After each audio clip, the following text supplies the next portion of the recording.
আশা করি তোমরা সবাই ভালো আছো। এখন আমি তোমাদের সাথে অষ্টম শ্রেণীর স্বাস্থ্য ও সুরক্ষা বিষয়ের প্রশ্নমালা নিয়ে আলোচনা করব।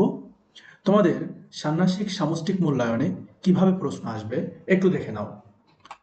কাজ ১, এখানে একক কাজ থাকবে, যেমন ভালো থাকার জন্য যে দৈনন্দিন চর্চাগুলো করতে চাও সেগুলো লিখো, এটা একক কাজ।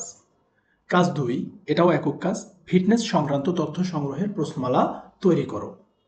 কাজ ৩, এটাও একক কাজ, অতিথিকে আমন্ত্রণ করার জন্য আমন্ত্রণ পত্র তৈরি করো। তারপরে যৌথ কাজ, মানসিক চাপ ব্যবস্থাপনার কৌশলগুলো বর্ণনা করো। এরপরে একক কাজ, বিভিন্ন পরিস্থিতিতে আমাদের মধ্যে যে চিন্তা বা মতের অমিল অর্থাৎ দ্বন্দ্ব তৈরি হয়, এই দ্বন্দ্ব ও সমাধানের উপরে একটি কমিক তৈরি করো, এটা যৌথ কাজও হতে পারে। কাজ ৬, একক কাজ, তোমার নিজের জীবনের চিরস্মরণীয় হয়ে আছে এমন একটি অভিজ্ঞতা বর্ণনা করো এবং ছবি এঁকে দেখাও। সর্বশেষ হচ্ছে দলগত কাজ। ধরো তোমাদের স্কুলের বিভিন্ন ক্লাসরুমে পর্যাপ্ত পরিমাণ ফ্যান নেই, গরমের দিনে ক্লাস করতে কষ্ট হয়। এখন এই সমস্যাটি কেউ প্রধান শিক্ষককে বলতে পারছো না, কিন্তু সমস্যাটি প্রকট।